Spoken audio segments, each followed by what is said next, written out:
Let the lower self or ego or chittam free itself from its egoistic activity. Then it can also rest in peace, reflecting the self. The mind need not always be functioning, and even if it is functioning, it can function peacefully and joyfully. Then it won't be a burden for the mind to function. When a yogi performs something, he or she enjoys it. It's a play, a game to act. Scriptures, talking of the self, are just for the sake of our intellectual understanding, but the practical truth for the ego is very simple. Just learn to be selfless. Learn to lead a dedicated life. Whatever you do, do it for others. The dedicated ever enjoy peace. The whole idea of the study of yoga is that we can live a beautiful life. We call it Samadhi, Buddha calls it Nirvana, and you know, they're all words. Philosophies are all philosophies. And when I was studying so many different philosophies, Descartes, you know, Emerson, and then you study the different Indian philosophies, Shaivism, yoga, Charvaka, Buddhism, and then you go, they're all thoughts. They're all philosophies. But all these philosophies all point to one goal. And the goal is find that peace within you. We did the Sri Guru Gita, and it says, the Guru is everywhere, inside, outside, in your mother, in your father, in your friend, in your foe. So how don't we recognize this? We don't recognize it because our thoughts we think are us.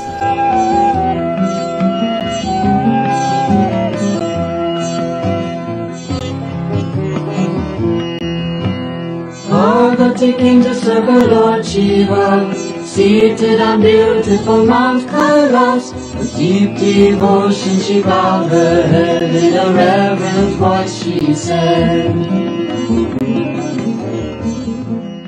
And the summary of the whole Yoga Sutra studies and the gifts it gives us, because now I've finished the study, and for now, the other sutras are too advanced for most people. You have to be meditating for at least a year and really studying this to go to the second stage. So what we've done is we're going to summarize the whole thing today in very brief, but to make you understand that having these gifts of knowing how to deal with your mind, because what is the point of praying for hours and hours, or meditating for hours and hours, or going to churches for hours and hours when there's no peace in your life? When you go home and all you're doing is getting this scream in your head, and you're nervous and you're anxious and you're panicky. How can we live this life? Is not heaven on earth? We need to make our heaven on earth. And the challenges, and this is what the sutras is so brilliant, the science of the mind is, the challenge is, the battle is with your own mind, it's not with anybody else. And this is what I love about Paramahansa Yogananda too.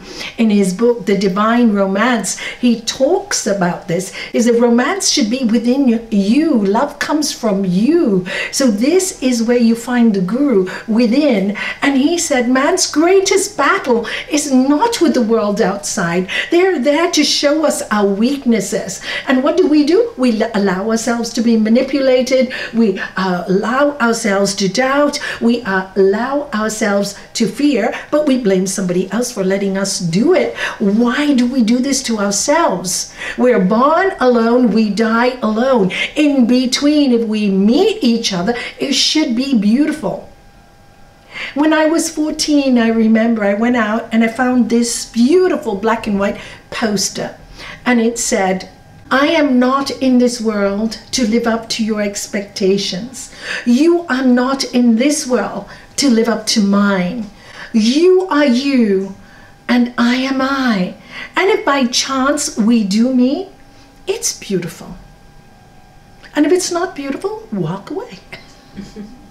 Sometimes you can't. Sometimes you're put into these war zones. Why? For you to grow.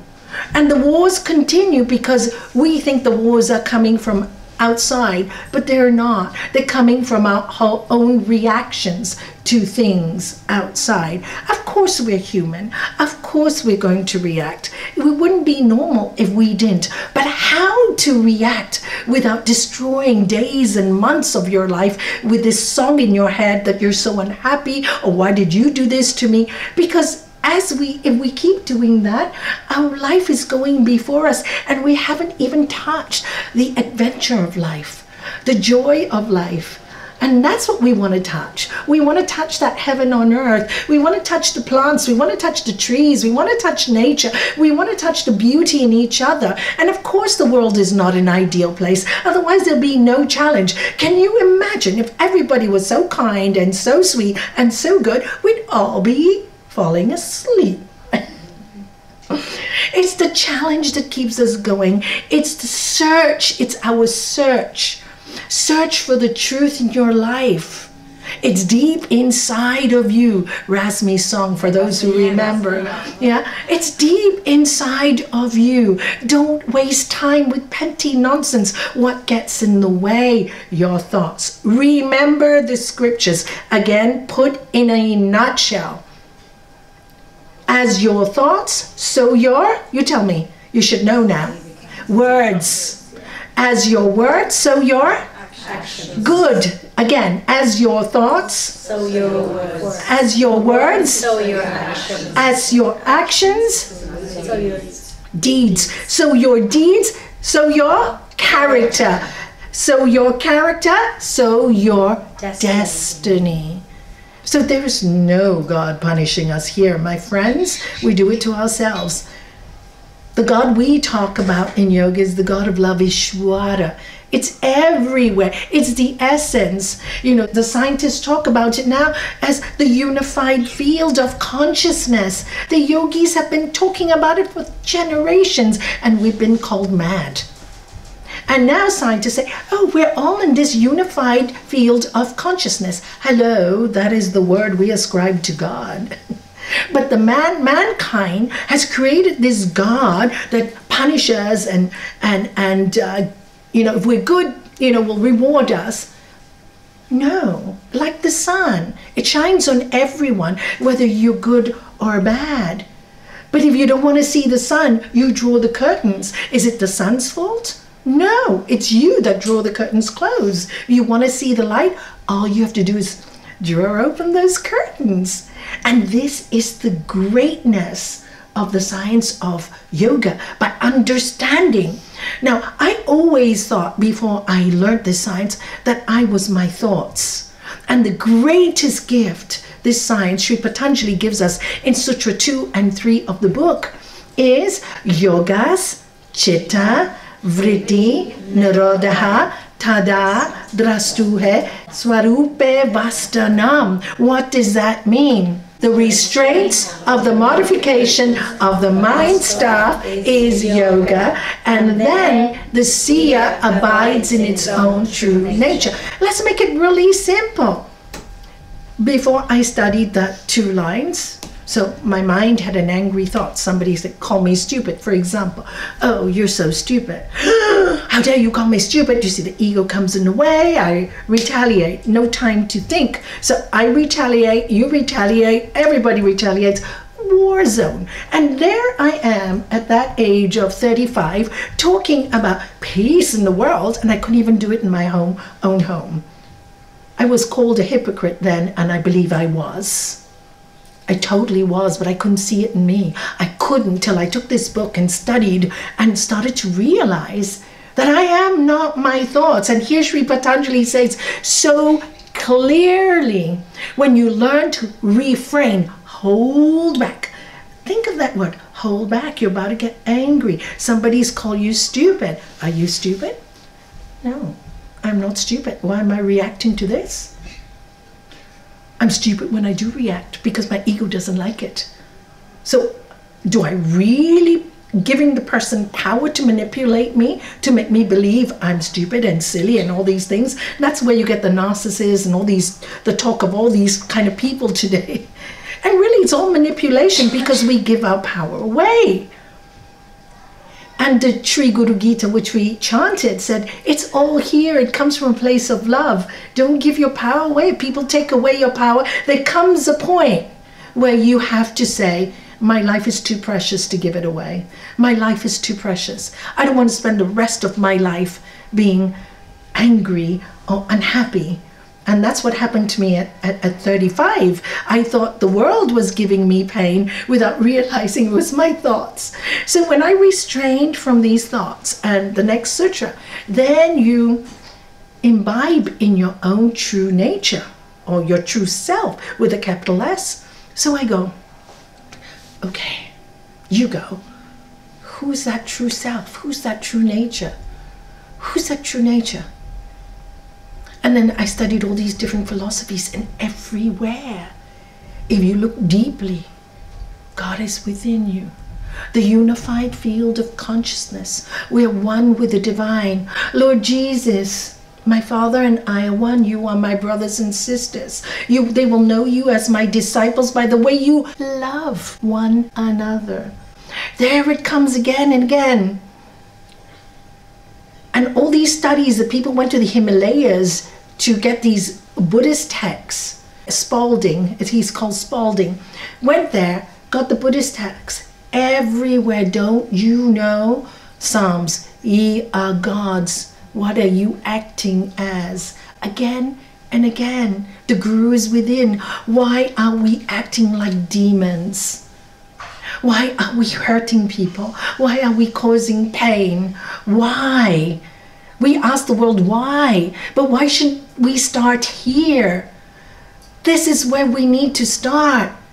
And it's not an easy journey, but it's the journey that only you can do for you. Nobody can do for you.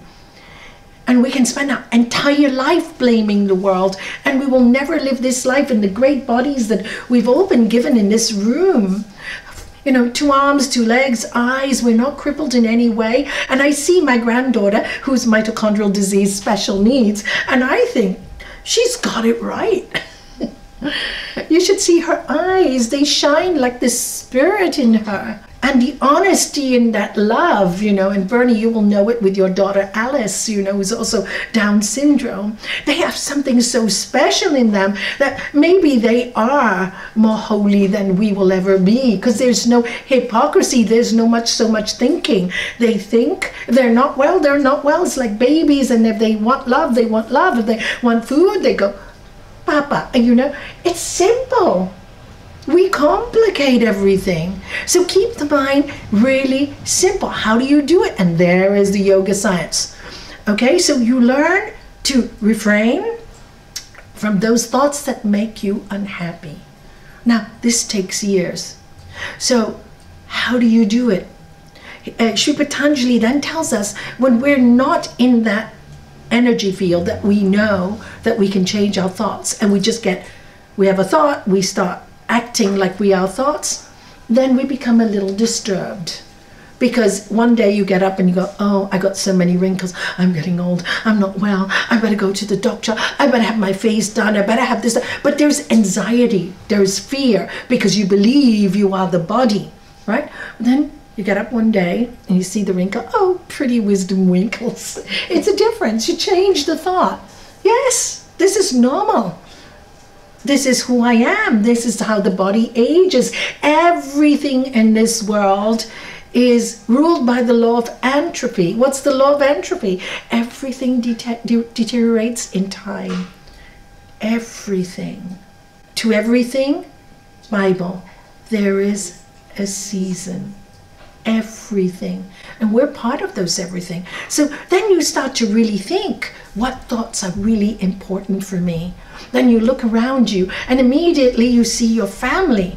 And instead of seeing the worst in your family and complaining, because this is the state of the mind, we always like to look at the worst. We don't see the best. This is our deep, deep mistake, especially with the ones that are closest to us. We are harshest with them.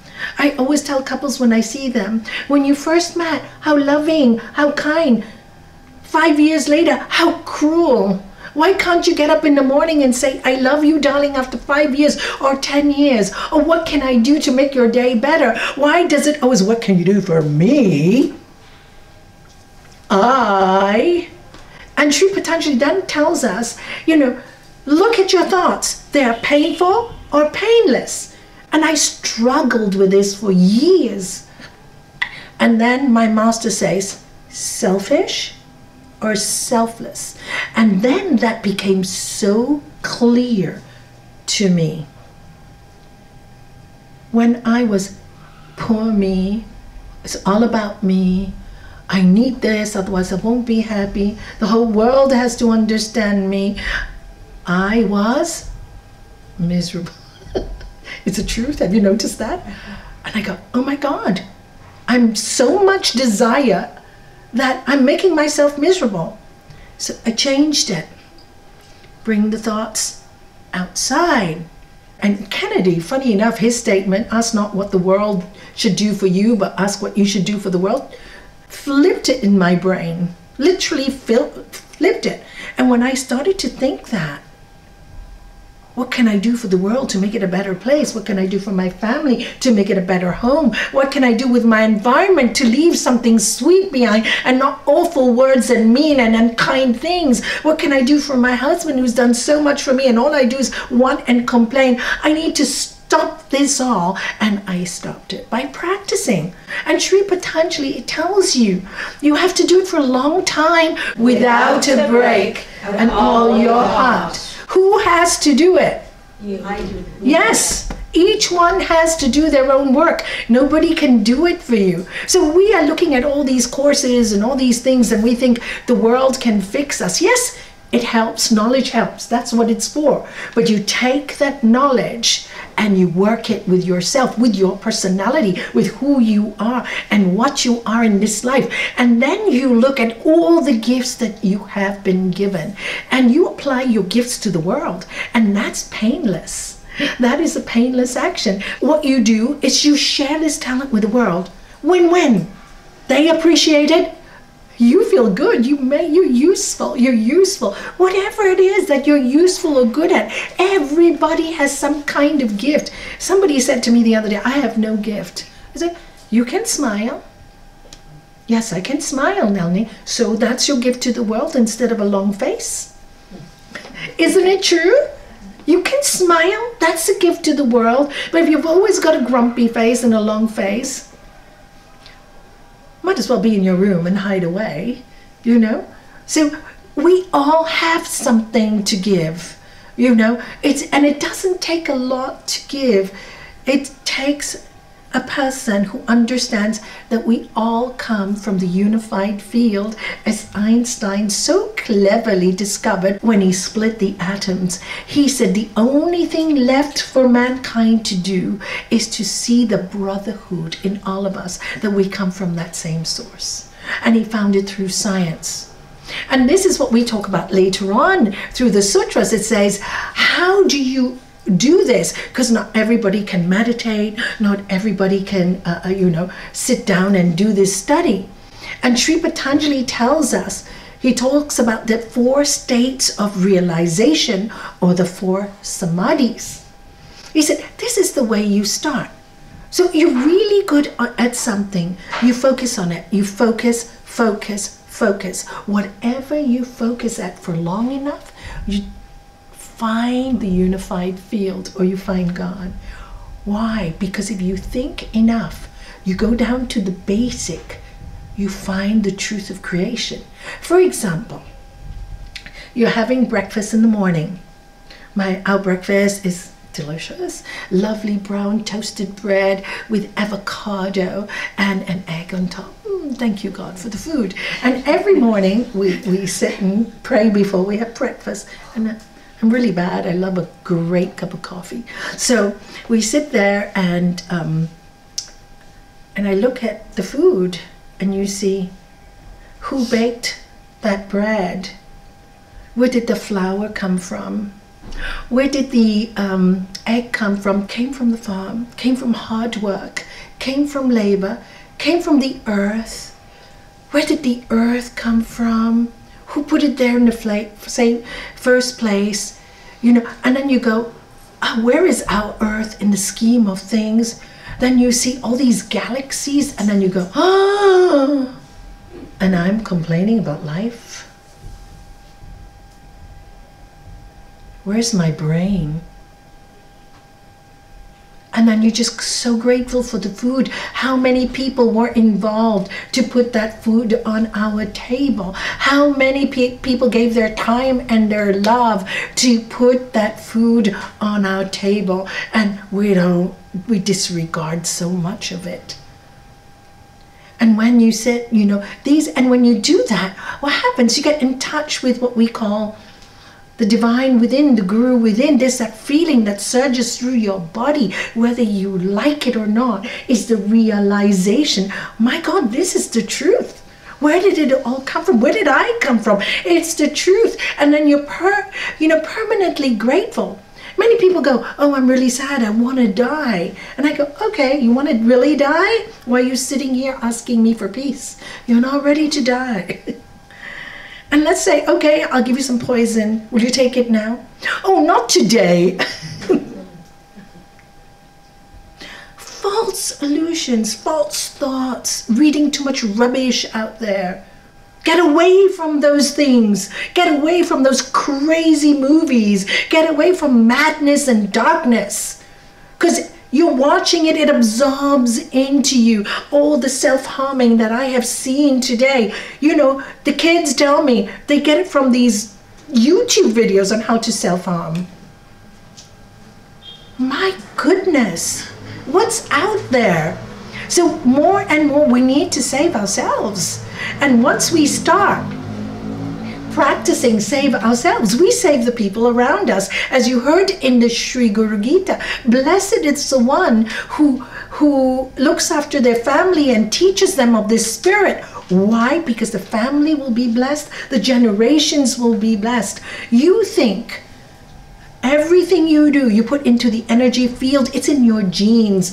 Look up Bruce Lipton, look up Joe Dispenza, all these people with science background, with spirituality. It's in our genes. Look up Thich Nhat Hanh. He will tell you your genetics, your parents, your husband, your partners, your ancestors are all in you as one. And how do you know that? Close your eyes and you see them. Nobody's ever gone. We just moved to another dimension. That's all. But why don't we enjoy this dimension while we're here? We're here for a reason. This is, I think, a hard dimension to be in. But this is the challenge. And we're sometimes so pathetic. Forgive me, guys. Forgive me. I call myself pathetic sometimes too. So please, I don't take it as an insult. It's a compliment, actually, because you can see who you are. And then you don't want to be pathetic. Oh, poor me. What's so poor about us? And this is why people say positive affirmations. I am well, I am strong. And I just think, okay, sometimes my human personality may be weak, but guess what? The divine personality isn't. I am part of that consciousness. And so are we all. And so are we all. Isn't that the most incredible thing? We're all part of that divine consciousness, and samadhi is to tap onto that power source. And we can only do that when this doesn't come in the way, when our selfish ego doesn't come in the way, when we can say, okay, it's not all about me. And then when you can see yourself, all the atoms in your body start to change. The energy around you starts to change. And this is a practice. I've been practicing, 35 years now, non-stop meditating every day, and I hope I never stop meditating. I'm so scared that I will fall back. Not because of anything, because we live in a world that is very tough, and there's always the danger of it. So one has to be constantly in connection with the divine. Constantly remembering through your food, through having a sip of water. Without water, we'll all be dead. You think we are the most important thing? Take away the water, we'll be dead in a while. Mother Nature is much more powerful than we will ever be. Our species was born, to give reference to this world, to give love to this world, to care for it, to care for each other. But instead, we're so wrapped up in our own minds. And this is the gift the study of the Yoga Sutras give you. So you realize, yes, you're not selfish, you're selfless. But selfless also means not weakness. Many people mistake spirituality for weakness. And my saying always is, weakness is not goodness. Please, spiritual people, realize this. Sometimes people will attack you, and when you give your power away, you're really in trouble. Because that's weakness. We have the right, even in law, you have the right to defend yourself. So defend yourself. Do not allow anybody to take away your peace of mind. I always say, when there's small things in the house, don't argue over the small stuff. There's a great book which I read many years ago, and it's called Don't Sweat the Small Stuff. But really, exactly, it shows you human beings how small-minded we get in the pettiness of life, that we forget the greatness that is given to us is always there. There's so much greatness around us. There's so much beauty around us. It's there if we have the eyes to see it. And so Sri Patanjali tells us, so focus on an object first. Now, it depends what your goal is.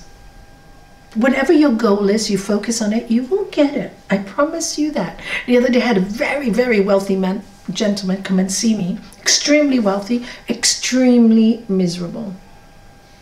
And he said, you know, Nalanie, I've learned this late in my life. I said, 50 years old is not late.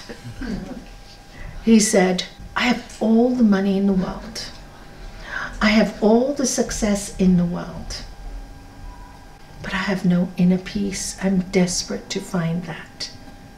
I would give it all away just to have that. And I said, wow, what a lesson.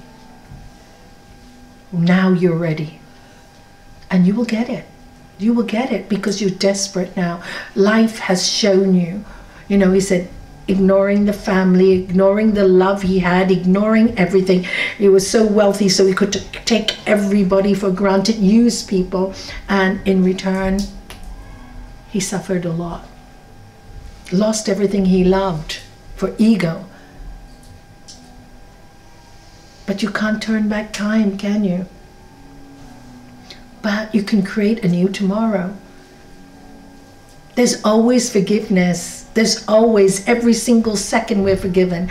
And please know this, we just have to forgive ourselves first.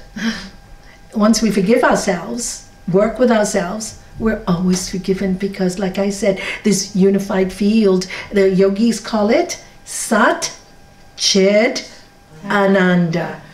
Truth, knowledge, bliss, absolute. And this is the field that we're connected to. That's why when you're in that field, you're joyful.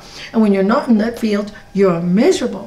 What comes between that field, that is the gem, the spirit in you, and the human body, is your thoughts. That's the middleman. So if you learn how to work with this middleman, you can conquer many, many things in your life. Many things in your life. And beautifully too. With elegance, with grace, with integrity, with non-violence, you can do it.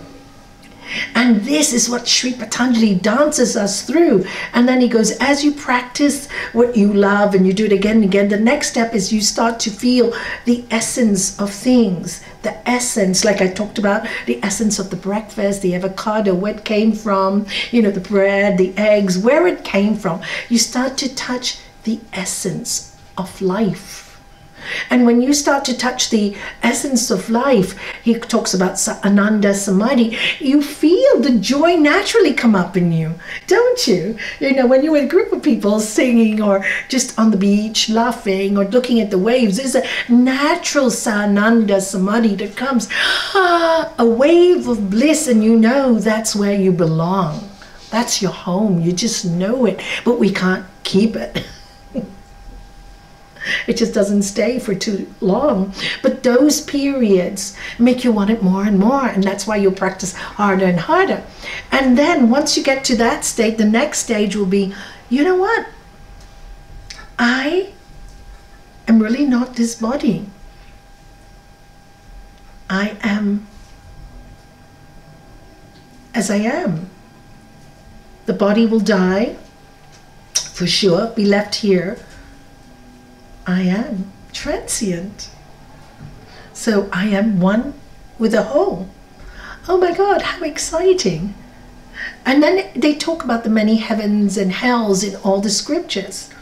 For me, heavens and hells are different planets. There are millions of planets out there.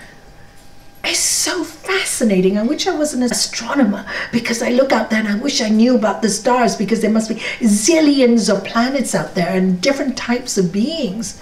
So we will go to the planet. So if you die, as the Bhagavad Gita says, and you are just thinking these great thoughts, you know, I'm just going to the next adventure, you will go to the planet where you are ready to go to.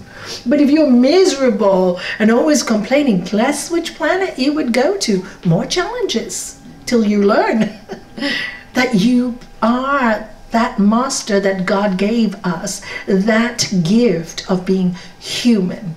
No other species has our gift, but no other species has destroyed each other as we have. Shame on us. Shame on us. And that's why, you know, when my master first taught me, he said to me, and I'm so grateful for his words, he said, Nalanie, don't talk about world peace. Charity begins in your very own home. When your home is peaceful, then you can talk about world peace. And that was a journey, as we all know. It's a journey. And then you start to, as you go deeper into who am I? So if who am I, who are you? Oh, the gods have brought us together for some reason. Oh, exciting. What do I have to learn? Not what do I have to teach you, because I'm a spiritual teacher. But why have we been put together? What can I learn from you as a spiritual so-called teacher? But we're all teachers. It's just words put to it. Why have you come into my life? And why has this love come? There must be something I have to learn. And if there's nothing you have to learn, you're both miserable, then maybe it's time to call it a day. Life is too short. But mostly, we come to teach each other. And so Sri Patanjali guides us all through this. And then he says, then how do you do this? It's up to you. To the keen and intent practitioner, this samadhi comes. If you really want to know who you are, what your life is on this earth, it depends on you.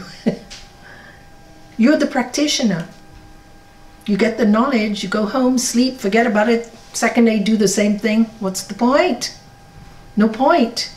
Get the knowledge, go home, work on yourself, become the practitioner. The knowledge is there for you to practice. So you have to do it. And he says, it depends. It depends on you.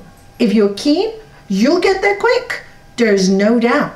But how do you do it? And he goes, well, if you believe in a God or something that's bigger than you and more brilliant than you, then think of this God as Ishwara and devote yourself to Ishwara. But then know who this Ishwara is. It doesn't punish. It doesn't get involved in your wants and needs and your desires. It just is. Moses, who are you when he got the tablets? I am that I am, just is. And the connection is us with it, or it with us. Again, I'd love to repeat what a rabbi said so brilliantly. Dear God, without you there is no me. Without me, there is no you. I loved it.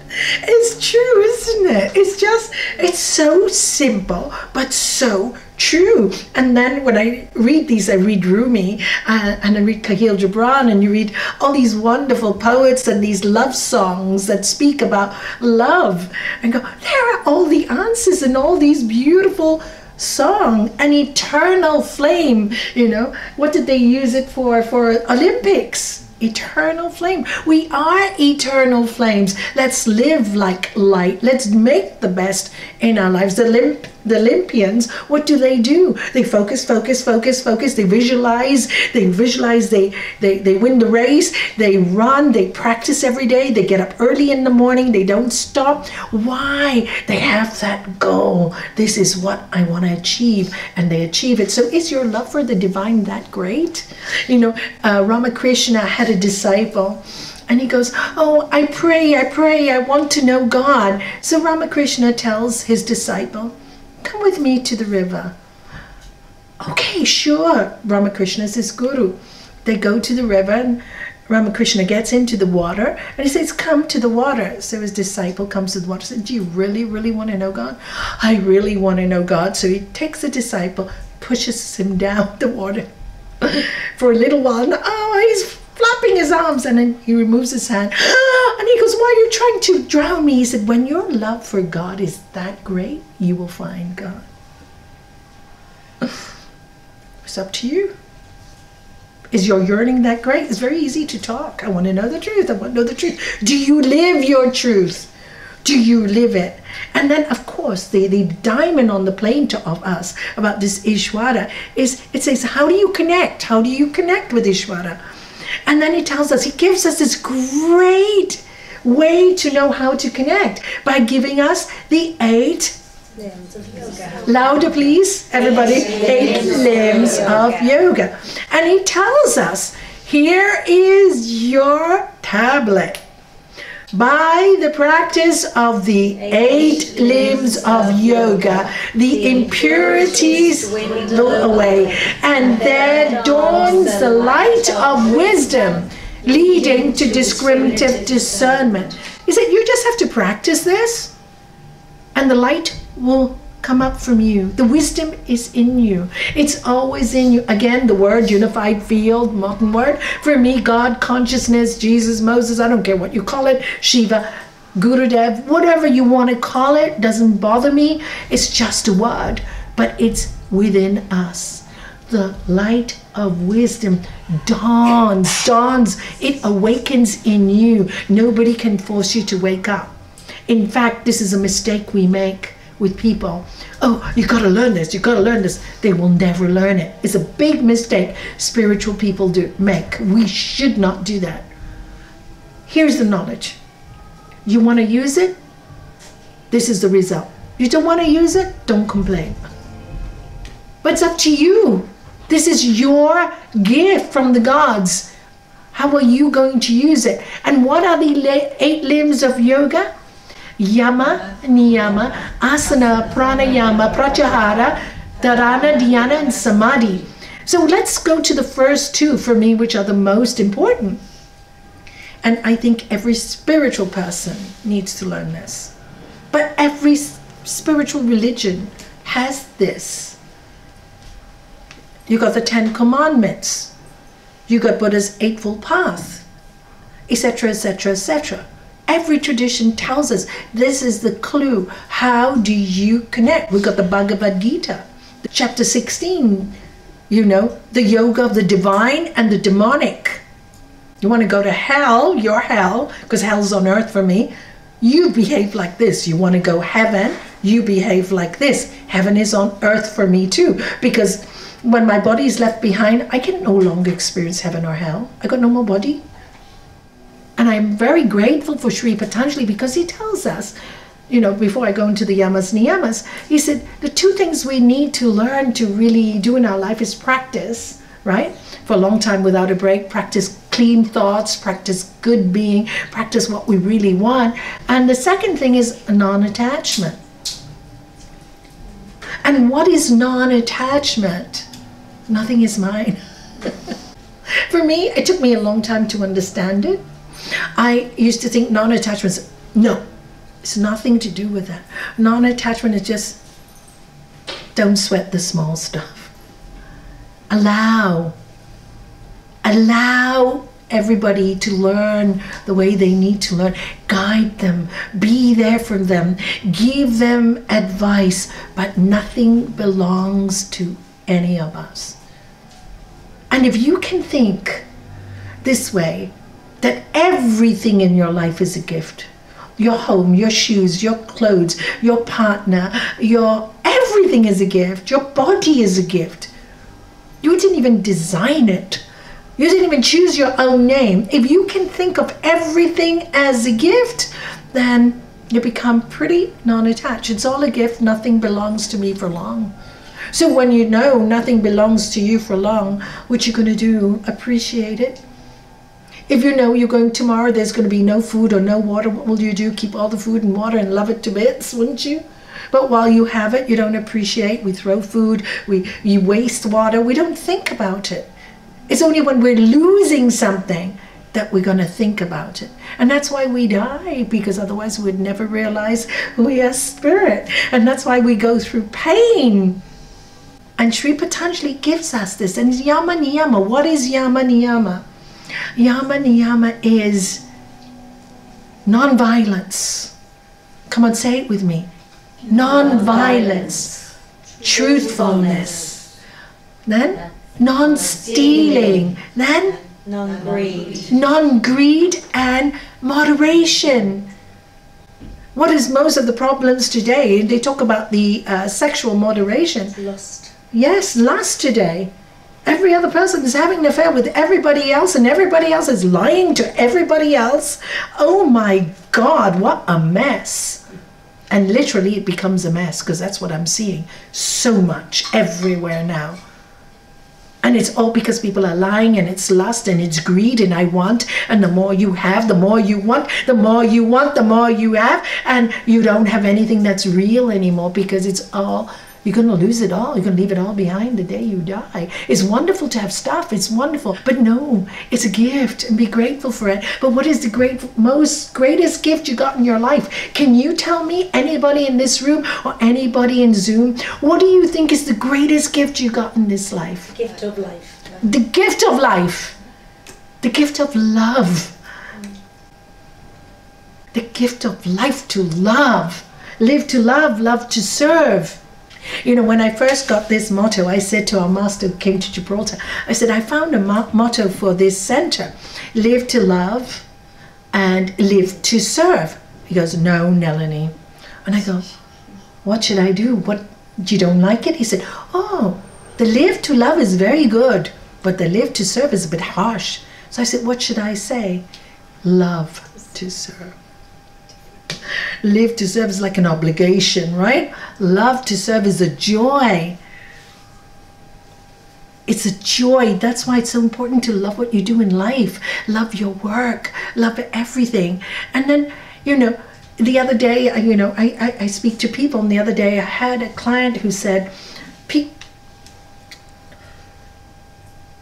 my wife should accept me for who I am. And I go, absolutely. But if who you are is causing pain to somebody else, do you think that's right? And he went, no. So I said, here's your wife telling you that when you do this is causing her pain. If she did something to you, let's reverse it, always reverse it, that you didn't like, and you tell her, oh, what you do is causing me pain. And she goes, this is who I am, accept it. And I was giving this such example to 2 or 3 people. I said, for example, at a couple, the wife was so messy. Husband kept on telling her, please, I cannot live with this mess. I cannot live with this mess. Started cleaning up. This is who I am. This is who I am. One day, this is who I am. He walked out the door. And she burst out crying. It was too late. All the respect of working for years and years for her just went down the drain. If you can't adapt for me and you expect me to adapt for you, that's violent. That's not truthful. That's selfishness. Do you see what I'm saying? you really love somebody, you need to adjust. Again, Master Shivananda, Accept, adjust, accommodate, bear insult, bear injury, highest sadhana, serve, love, give, find, meditate, realize, do good, be kind, and be compassionate.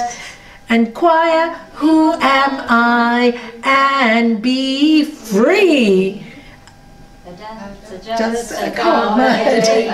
Yeah. Do it now. Do it now. Do it now. Don't say tomorrow. Tomorrow you might be dead. Isn't it true? Oh, I'll do it tomorrow. I do it tomorrow. You know, tomorrow may be too late. You know, there's no time to waste. So, and all this practice, all this non-attachment, all this goodness, who does it benefit? Who does it benefit? Ourselves. So actually, when I look at the yoga studies, to be good, to tell the truth, to not hurt anyone, benefits me. Why would I want to do anything else? It's actually very selfish, isn't it? Serve, love, give is actually very selfish. And you all know the feeling when you buy a surprise for your family, a gift for someone from your heart full of love, and they receive it. Don't you feel like crying sometimes because they're so happy with the surprise? Is it not true? You get so excited. It's more fun to be the giver sometimes. But then Gurudev told me, you also have to learn to receive. So we have to learn to do both. We have to learn to give and to receive, to give somebody else the joy that we get from giving, allow them that joy in giving too, because that gives them the same joy that you give. That's why parents today, you need to teach your children to give. To teach them. You should make a cup of tea for your mom once in a while. I used to tell my grandkids, you should do something for your parents, not just everything your parents do for you. It's not right. You know, even though they say grandmas should spoil, I do spoil, but I'm very fussy about those things. Did you thank your parents? What do you think they are? Mules just to make money so that you get what you want? You know, no. Be grateful. There's, you know, they've given their entire life to you. And I think this teaching is not there in this new generation. I think it's really important to give this teaching. And when you give it, but the most important way is they watch by example. So you treat each other with respect and love, the children will treat you with respect and love. And so, you know, these are the things that sometimes we have to observe. What are we doing? Not what people are doing to us. Also, we also have to observe if people are manipulating or using us, because that's another problem with parents too. They sometimes manipulate their kids. And I've seen this too. A partner dies and the mother or the father, the grandparents will go, oh, you need to spend every Sunday with me. I have nobody to look after me. I looked after you all my life. I get quite a lot of these, okay? This is quite common here in Gibraltar as well. I think many of you have seen this. You know, you have to spend every Sunday with me, and then I got the couple coming, oh my God, we can never have time alone. I said, you need to stand up. Mom, I love you. Dad, I love you. But do you mind this Sunday, the kids and us just want to be on our own? You know, I'll take you out another day. You need also to be strong. Do you see? It's a balancing game. That's why Sri Patanjali says we have to travel, you know, practice for so long to learn this discriminative discernment, how to do it as best as we can so that we're not manipulated, but we're still giving when we need to give. It's a balance, not easy to achieve, but after years of practice, you get to realize that, you know, what our master said was true. What is the perfect action? One that causes no harm to anyone, some benefit to someone, yourself included. So if you're doing a good deed for someone and you're complaining all the time, don't bother, because you're suffering. So you need to balance the good deed, because you also count. Because if you're angry all the time, what will your mind be thinking as you think? So you need to maintain the peaceful mind. Many times I see carers and I tell carers, you know, you need to take some time off. Don't feel guilty. You need to take some time off, because if you're there 24 hours a day, every day for months after month, you will deteriorate. And you're good for no one, neither your parent or neither for yourself.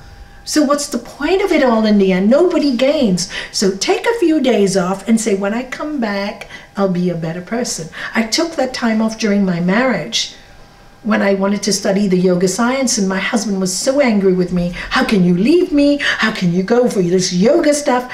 And I go, because I want to be a better wife. I want to be a better mother. I want to be a better human being, and I want to know God. And I can't do it here. I need this time to be a better person. Not about you, it's about me fixing me. And then it was fine. And it wasn't about him. But I needed that break. I needed that time to grow, to stay away from somebody who didn't understand what I was doing, not because it was his fault, but because I became a stranger suddenly in my journey. It was two different journeys. But he learned to follow my journey in the end. Do you see? Because the path of love is always stronger. It will lift people. The path of anger will drown you. The path of love will lift them. And you know, my master, when he first met my husband, you know, he's 15 years later, he met him the second time. And he said to me, oh my God, Nalanie, your husband has changed so much. He's so much lighter, he's so much happier. And I said, I know, Gurudev, I'm so grateful to God. And he goes, but you know why that happened? And I go, yeah, he's a good man. And he goes, no, you changed, so he changed. We have to become the examples. Big lesson there. We're always saying, you should do it first, you should do it first. No, never say that. Do it yourself first. And 15 years later, you might get the best result you ever thought you would ever find. So, and then you get gifts like my second chance with my partner Lesia. You know, the gods just give you gifts. I said, never again, like again. You know, who knows? I just know to listen to the voice of the highest love and the highest kindness. And that for me was the teaching of the Yoga Sutras of Sri Patanjali. And I've seen so many of you in the last few years, so many of you transform your homes, transform your life. Sometimes we can't see it in ourselves, we're very critical. But if you just spend some time and go back and you see the change in yourself, all you can say is thank you for me. God is an easy word. Thank you, God, for giving me the strength to follow this path so I can sleep with myself at night, so I can love myself when I go to bed, so I have no negative thoughts in my head, not one. And maybe I'm angry with somebody during the day, but when I'm asleep, I've already forgiven and loved in my heart. Every night, there's not one person I live with anger for years now. It could be in the daytime, but when I'm asleep, it's only love. And I think this is really important for all of us, that we can live with ourselves, and then we can realize these great moments of bliss. So that, with that, we'll finish the gifts that the Yoga Sutra gives. I want to thank you all for joining me all these months, all these weeks, and studying this great science. But you know, I always say every time we study it, we see more. Every time I teach it, actually, it teaches me more.